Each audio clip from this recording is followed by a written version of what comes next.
পায়ে ভর করে শির দ্বারা এরকম স্ট্যান্ড রেখে মাথা উঁচু করে দাঁড়াতে পারে এরকম কোন প্রাণী পৃথিবীতে আছে? এজন্য আল্লাহ বলেন ওয়ালাকাদ কাররামনা বনি আদম, আমি বনি আদমকে সম্মানিত করেছি, তাদেরকে আমি মর্যাদা দিয়েছি।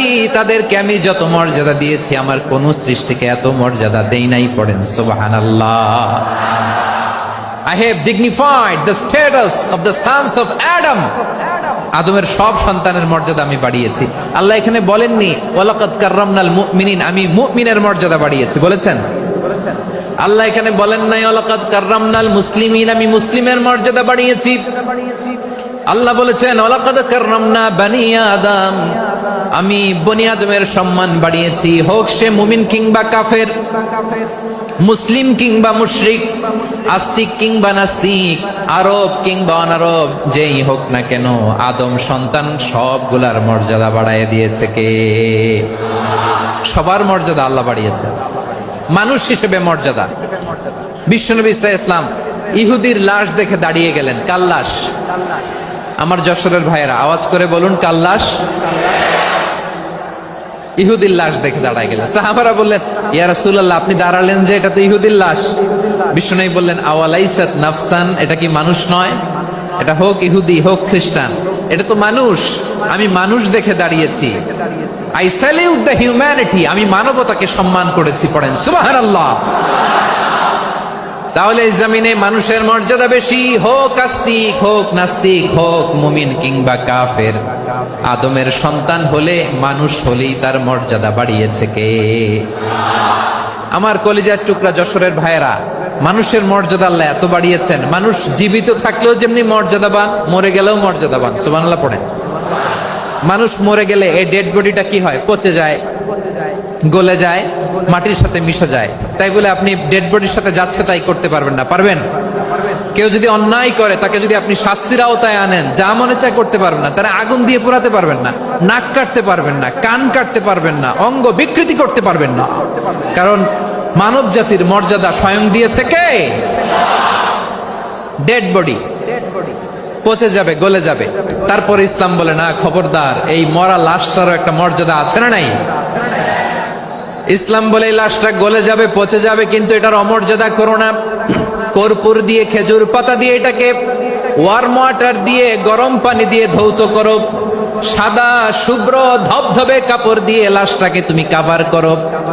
তারপরে খাটিয়ার মধ্যে লাশটাকে রেখে বিশাল একটা প্রোগ্রাম করো, একটা ফিউনারাল প্রোগ্রাম করো। ওই প্রোগ্রামের ডানে বায়ে পেছনে লাশটারে রাখলে হবে না, প্রোগ্রামের একেবারে সামনটাতে তুমি লাশটাকে রাখো। সুবহানাল্লাহ। একটা ফিউনারাল প্রোগ্রাম করতে হবে, তাকে শেষ বিদায় জানাতে হবে, যেটাকে আমরা জানাজা বলি। কি বলি? জানাজা মানে মাইয়েতের জন্য দোয়া, তার জন্য দোয়া করা হয়। তাকে একটা সিস্টেমেটিক অর্ডারে কবরে রাখা হয়, সুন্দরভাবে সেটাকে কবরস্থ করা হয়, মাটি দেয়া হয়, পানি দেয়া হয়। তার মানে মরে গেলেও মানুষের সম্মান বাড়ায় দিয়েছে কে? এজন্য আল্লাহ বললেন ওয়ালাকাদ কাররামনা বনি আদম, বনি আদমের সম্মান মর্যাদা আমি আল্লাহ বাড়িয়ে দিয়েছি। মানুষের সম্মানে তুমি কখনো আঘাত করো না, ঠিক কি না? তাহলে ভাই, প্রথম মেসেজ হচ্ছে, the first and foremost message tonight to the people of Jessore. Allah বলেন I have dignified the status of son of Adam, আমি বনি আদম সবার মর্যাদা বাড়িয়ে দিয়েছি। হোক আস্তিক নাস্তিক, হোক কাফের কিংবা মুশরিক, তার মর্যাদা বাড়াই দিছে কে? যখন বন্যা হয় আমরা ত্রাণ নিয়ে যাই, আমরা শুধু মুসলমানদেরকে ত্রাণ দেই নাকি? হ্যাঁ, আমরা মুসলমানকেও দেই, অমুসলমানকেও দেই, হিন্দুকেও দেই, বৌদ্ধকেও দেই। যেখানেই মানবতা বিপন্ন সেখানে ইসলামের হেল্পিং হ্যান্ড আছে না নাই? সুবহানাল্লাহ। কি দিন আমরা পেয়েছি, কি বিধান আমরা পেয়েছি। ওয়ালাকাদ কাররামনা বনি আদম, আমি বনি আদমকে সম্মানিত করেছি। এরপর আল্লাহ বললেন ওয়া হামালনাহুম ফিল বাররি ওয়াল বাহর, মানুষকে স্থলে এবং সমুদ্রে চলাচলের বাহন আমি দিয়েছি। স্থলে কিভাবে চলবে, জলে কিভাবে চলবে, এই বাহনের ব্যবস্থা করেছে কে? এই জেনজি, এই স্যামড়া, ইরাম করতেছো কিসের জন্য? হ্যাঁ, ইরাম করলে চলবি? হ্যাঁ, বস বস বস বস, আওয়াজ করতেছো কেন? দিবা না? কথা বলতে দিবা না আমাকে? তো এইটা বুঝি তোমাদের ভালোবাসার নমুনা? তোমাদের ভালোবাসার কারণে যদি আমি কোথাও দাঁড়াতেই না পারি, কোথাও বসতে না পারি, কোথাও দুটা কথা বলতে না পারি, এই ভালোবাসা দিয়ে কি হবে আমার? বরং ঘামতে ঘামতে ঘর্মাক্ত হব, রক্তাক্ত হব। কিন্তু সেন্ট্রালি যে ইনস্ট্রাকশন আসবে, সেই ইনস্ট্রাকশনের এক চুল আমরা ডানে বায়ে যাব না। এইটা গণজাগরণের জন্য এইটা দরকার, ইসলামী বিপ্লবের জন্য এইটা দরকার। তো আধা ঘন্টা ধরে যদি তোমাদেরকে থামানোই না যায়, এই লস্কর দিয়ে আমি কি করব?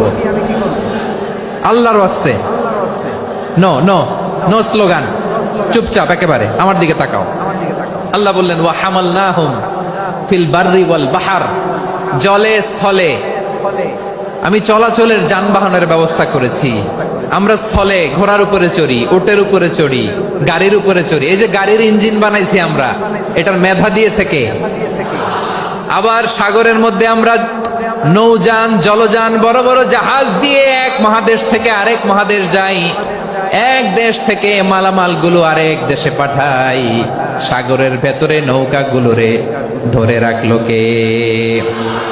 والفلك التي تجري في البحر بما ينفع الناس, মানুষের উপকার আছে এরকম সরঞ্জামাদি নিয়ে সাগরের উপরে বিশাল বিশাল জলযানগুলো চলে। এগুলো ডুবে যায় না, কাত হয়ে যায় না, পড়ে যায় না। এগুলোকে স্থিতিস্থাপকতাকে ঠিক করে রাখলো কে? আপনারা জাহাজ দেখেছেন? জাহাজ, হ্যাঁ, বাড়ি চট্টগ্রাম হইলে দেখতে পারতেন। দেখছেন? বিশাল বিশাল জাহাজ, বিশাল জাহাজ মালামাল নিয়ে এক মহাদেশ থেকে আরেক মহাদেশে যায়। গত মাসে আমার জাপান সফর ছিল। এই যে বাংলাদেশে যে গাড়িগুলো চালান, বেশিরভাগ গাড়ি আসে কিন্তু জাপান থেকে। হাজার হাজার গাড়ি একটা জাহাজ বহন করতে পারে, হাজার হাজার গাড়ি। এটাতে সাগরের মধ্যে ভাসাইলো কে?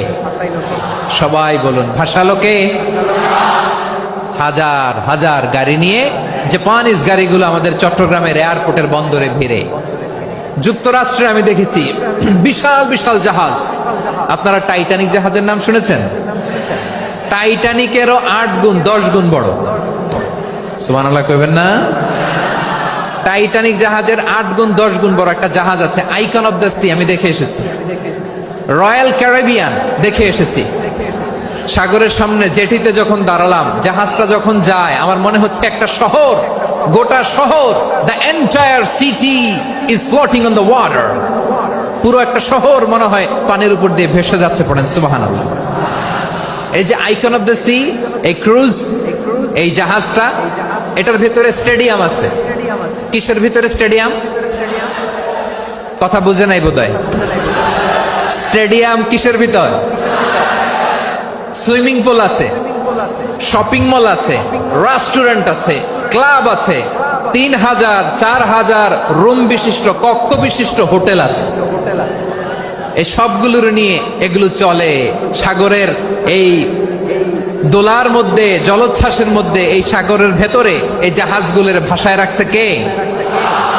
সূরা আর-রহমান আল্লাহ তাআলা বললেন ওয়ালাহুল জাওয়ারিল মুনশাআতু ফিল বাহরি কাল আ'লাম ফাবিআইয়ি আলা, সবাই পড়েন ফাবিআইয়ি আলাই রাব্বিকুমা তুকাযযিবান। পাহাড় সম বড় বড় জাহাজগুলো মাল বোঝাই করে সাগরের মধ্যে ভেসে বেড়ায়। এগুলো দিয়ে মালামাল বহন করা যায়, মানুষরা এক দেশ থেকে আরেক দেশে যায়। এই জাহাজগুলোর সাগরের ভেতরে ভাসায় রাখলো কে? এই আয়াতের ভেতরে আল্লাহ তাআলা সূরাত বনী ইসরাঈলের এই চমৎকার আয়াতের ভেতরে আল্লাহ তাআলা বেসিক্যালি মানব জাতির প্রতি তার 4টি স্পেশাল অনুগ্রহের কথা বলেছেন। কয়টি? 2টা বলে ফেলছি। 1 নাম্বার ওয়ালাকাদ কাররামনা বনী আদম, আমি বনী আদমের সম্মান বাড়াইছি। নাকি মুসলমানদের? নাকি মুসল্লিদের? কার সম্মান বাড়িয়েছি? বনী আদমের।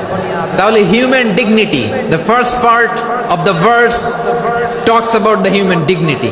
2 নাম্বার অংশ আল্লাহ তাআলা বললেন ওয়া হামালনাহুম ফিল বাররি ওয়াল বাহর, স্থলে এবং সমুদ্রে আমি তাদের জন্য চলাচলের বাহন দিয়েছি।